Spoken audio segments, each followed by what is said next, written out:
Hello, my name is Eric Wilson, and this is discussion for our presentation on how design can actually shape and change the future and even save the world. So, while this isn't something that we commonly see here in America, the rest of the world does have sanitation issues.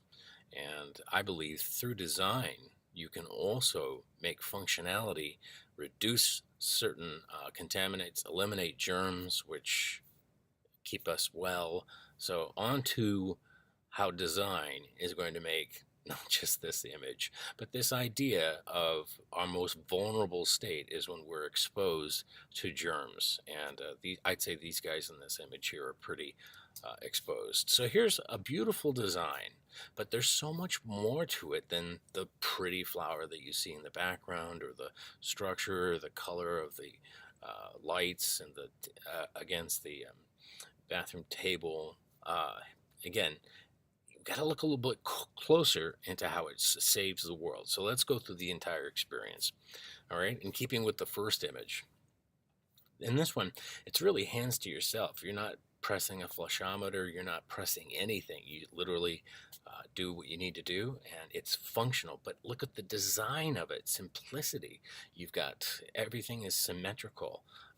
You've got the five of them. You got one right in the middle. They all serve their purpose, but they're very limited. And in this limited design, you get something quite beautiful. Also, saving water on the flush. You can control the amount of water that leaves the room. And for the rest of us, limited hand use with this functionality. We touch what we need to touch, such as the lid, but it's beautiful in its design and functional, thus keeping with the saving of the world, controlling the water flush. Now it's time to wash up. And while this is less design and more function, function is also an aspect of design. It's not bad in this case. It controls the amount of soap that you use. And then after you're done with the soap, you don't have to touch a handle when you're using the hands-free faucet. A lot of public restrooms have this feature where you just put your hands underneath the faucet, wash your hands, nothing back. How many things have you actually touched to this point? Right now is the cleanest your hands have been throughout the entire process. And then a hand dryer. This is the very popular Airblade by Dyson.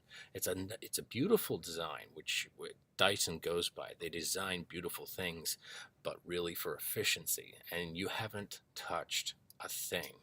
So it's time to leave.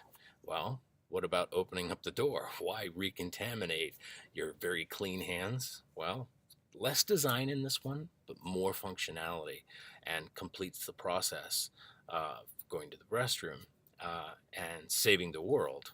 But there's one more thing, and I wonder if you caught it: the lighting.